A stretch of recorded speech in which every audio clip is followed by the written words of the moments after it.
We're looking at a video of UUA Moderator Jim Key's first Moderator's Report to a General Assembly of the Unitarian Universalist Association in 2014, sometime in June 2014, towards the end of the month. I can't remember the exact date, and I haven't been able to pin it down, but it was around June 27th, give or take a day. This segment that we're about to play is what was billed as the UUA Board of Trustees official apology for clergy sexual misconduct committed by Unitarian Universalist ministers. So we're going to play it now, and then we're going to have some commentary. Now let me move to a subject most would wish to avoid: clergy sexual misconduct. As a candidate for moderator, I signed a petition circulated by Safety Net, a social justice organization of First Unitarian Universalist Church of Nashville. This petition called for a national discussion of clergy sexual misconduct. Let me put this in the proper context. I'm speaking of incidents of UU clergy, albeit a small number, ignoring professional ethics and boundaries who preyed on vulnerable congregants. There were no incidents of abuse of children or elders in my investigations. Safety Net was formed to support people who had filed complaints and who had not been well served by previous institutional responses and promises. I have met with victims of clergy sexual misconduct, and I've heard their stories. I shared those hard to tell, hard to hear stories with our Board of Trustees. The board asked Natty Averett, UUA trustee, to convene a working group to examine our current processes, consult with the Ministries and Faith Development Office, headed by Sarah Lammert, and recommend changes. Natty will update you on those efforts in the trustee report that follows. The staff, and Sarah Lammert specifically, have been swift and compassionate in their response, as well as proactive in updating and improving our processes for handling complaints. Additionally, the UUMA Ministers Association has been responsive and helpful as we assess how we go forward. On behalf of the UUA Board of Trustees, I want to express my deepest apologies to those of you who have been victims of UU clergy sexual misconduct, whether you have come forward or not. I want you to know we are sorry for the suffering caused by one of our Unitarian Universalist ministers. The board and I grieve with you over this breach of sacred trust and professional ethics. It is unacceptable that a minister has taken advantage of you sexually and emotionally. It was not your fault. Exacerbating your pain, some people in your own communities added to your trauma by challenging your need to come forward with your complaint. Now, some of you have heard this apology from this stage before and might justifiably ask, what is different now? And why should you have any confidence that this time there's an institutional will to make the process of filing a complaint more transparent, but most of all, more compassionate? I pledge as the Chief Governance Officer, along with your board, to hold all of us, both individually and institutionally, accountable to the values that are at our core. Finally, I want to acknowledge the courage of those of you who have had this experience but remained faithful to Unitarian Universalism and are helping us to live more fully and truly into our values. These are the true brave souls of our faith that we've been talking about all week. Now let me say a few words about right-sizing governance. So, that apology, or so-called apology, actually is full of minimization, even outright lies, brazen, bald-faced lies regarding child sex abuse committed by Unitarian Universalist ministers. It also only addresses the clergy sexual misconduct itself. It does not in any way address the negligent and complicit manner in which the UUA responded to, and probably still is responding to, clergy sexual misconduct, not to mention non-sexual clergy misconduct. There's no acknowledgement of any failure on the part of the UUA to deal responsibly with the clergy sexual misconduct issue. And again, there's no mention whatsoever of non-sexual clergy misconduct, which in some cases can actually be worse than the lower levels of clergy sexual misconduct. I'm going to go back. It starts at about the 8-minute, 10 seconds mark. And we're going to comment point by point. Now let me move to a subject most would wish to avoid: clergy sexual misconduct. Well, he's absolutely right about that. Most Unitarian Universalists definitely want to avoid discussing or even knowing anything about the clergy sexual misconduct. He's absolutely right. And it's actually the amount of willful ignorance, psychological denial regarding clergy sexual misconduct in the Unitarian Universalist, the religious community, is truly astounding. You know, I could go on and on and on about all the ways they've tried to silence me, all the ways they've tried to bury their heads in the sand, and they're still doing it. But I just want to make that point. So he's off to a good start there. As a candidate for moderator, I signed a petition circulated by Safety Net, a social justice organization of First Unitarian Universalist Church of Nashville. This petition called for a national discussion of clergy sexual misconduct. Let me put this in the proper context.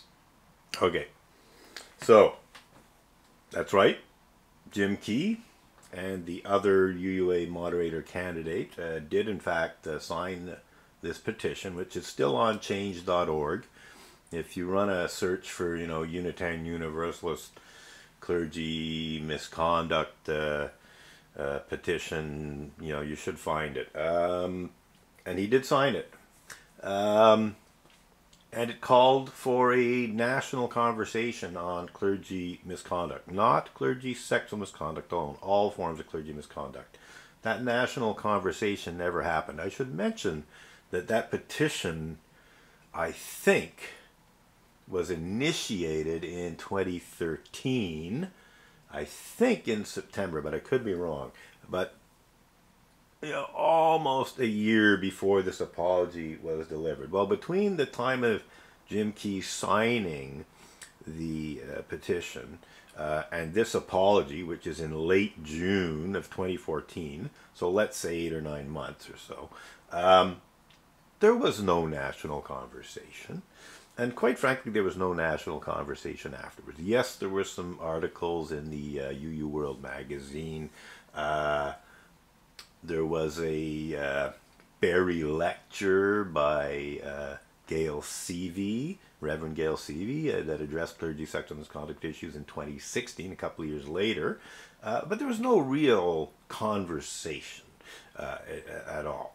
And so a lot was kept hidden. If there had actually been some conversation leading up to this apology, he would not have been able to spread the misinformation and lies that he spread in this so-called apology. And I'm just going to go back a tiny little bit because he said something here that's important. So let's try again. Let me put this in the proper context. I'm speaking of incidents of UU clergy, albeit a small number, ignoring professional ethics and boundaries who preyed on vulnerable congregants. Okay. So he talked about the proper context. And he limits the context to Unitarian Universalist ministers who sexually prey on congregants. that leaves out quite a lot of clergy sexual misconduct that doesn't happen with congregants. So he's limiting the issue here. He's limiting it down to only clergy sexual misconduct that has an effect on congregants. And you'll also notice he said, albeit a small number. He doesn't say what the number is. He just says a small number. Well, the fact of the matter is that years before this so-called apology, a group of interim ministers started counting the UUA congregations that had had one or more formal complaints about clergy sexual misconduct against one or more of their ministers. They stopped counting when they reached 400. 400 is not a small number of congregations, and assuming only one case of clergy sexual misconduct,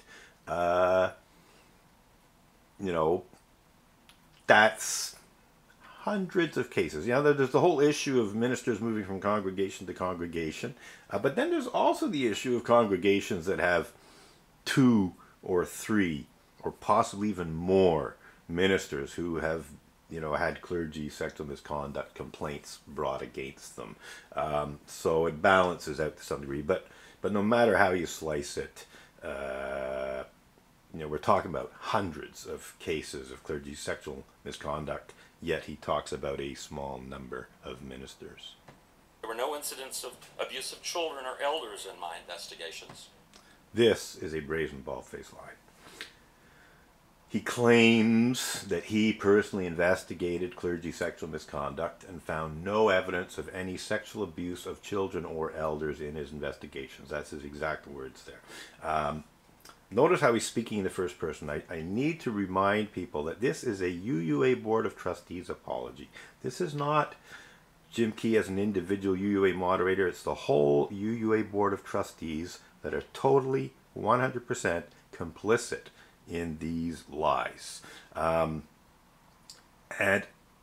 I had personally told Jim Key, again, back in September of 2013, around that time, I had made it very clear to Jim Key that Reverend Mac Wallace Mitchell, a minister of the Northborough and Westborough congregations in Massachusetts, had been charged, tried, and convicted of raping a teenage Tibetan refugee who he had lured away from India with promises of a better life in America and had proceeded to use as a sex slave for years.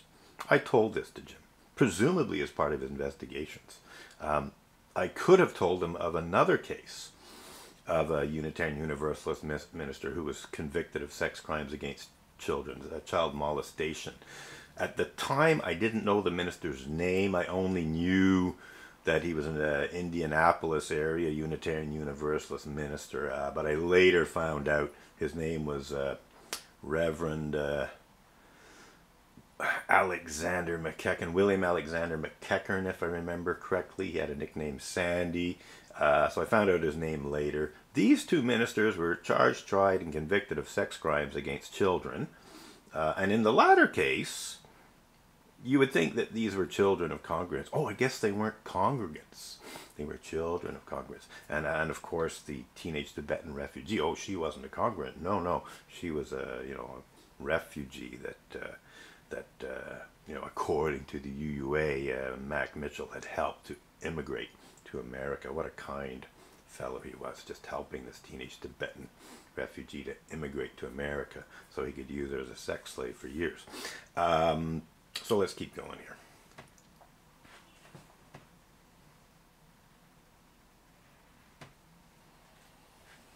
Safety Net was formed to support people who had filed complaints and who had not been well served by previous institutional responses and promises. I have met with victims of clergy sexual misconduct, and I've heard their stories. I shared those hard-to-tell, hard-to-hear stories with our Board of Trustees.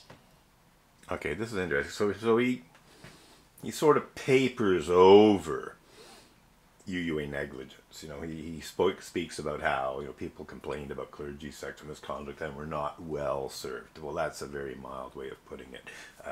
They encountered negligence, obstruction of justice, various forms of intimidation, various attempts to silence them. Many clergy sexual misconduct complainants were either cajoled or coerced into signing what Reverend Deborah Pope Lance called confidentiality agreements back in the 1990s.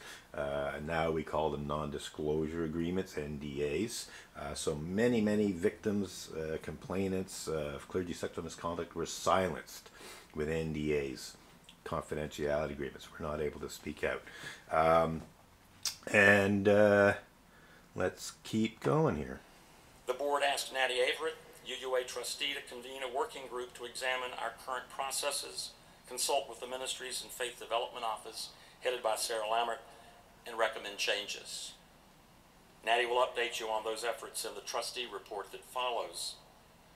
The staff, and Sarah Lammert specifically, have been swift and compassionate in their response, as well as proactive in updating and improving our processes for handling complaints. Additionally, I don't know all the details of the processes being reformed. I'm sure they have not been reformed as much as they could have and should have been. I'm quite sure about that. But whatever reform there has been, whatever supposed improvement in the processors, is almost irrelevant, because they continue to basically not respond properly to complaints. They brush people off and so on. They do not properly discipline ministers. There's been very few ministers that have faced discipline for sexual misconduct since this apology, and no historic cases, or hardly any historic cases. I think there's just recently there was a case where it was a minister who'd been basically found guilty of sexual abuse going back 40 years, but by his name is Reverend Stephen Furrer, from I think the East Side congregation. Anyway, there's more here, and we're running out of time, so let's keep. UUMA, Ministers Association, has been responsive and helpful as we assess how we go forward. On behalf of the UUA Board of Trustees, I want to express my deepest apologies to those of you who have been victims of UU clergy sexual misconduct, whether you have come forward or not. I want you to know we are sorry for the suffering caused by one of our Unitarian Universalist ministers. The board and I grieve with you over this breach of sacred trust and professional ethics. So, notice the language of minimization here. He speaks of how a clergy misconduct complainant had been harmed by one of our ministers.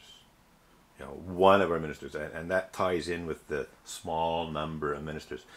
No, we're talking of at minimum dozens of ministers, and more probably some hundreds of Unitarian Universalist ministers who were at minimum credibly accused of clergy sexual misconduct, but very few ever faced any kind of disciplinary action. So this is minimization. It is unacceptable that a minister has taken advantage of you sexually and emotionally. It was not your fault. Exacerbating your pain, some people in your own communities added to your trauma by challenging your need to come forward with your complaint. That's interesting. So he talks about people in the individual congregations challenging the complainants. He doesn't talk about the UUA administration of doing similar things, of challenging the complainants, brushing off their complaints, and so on. So this is wrapping up. I guess I'll have to start a second clip. because we're not quite done here. But yeah, 10, 9, so on and so forth. But here we clearly have minimization again.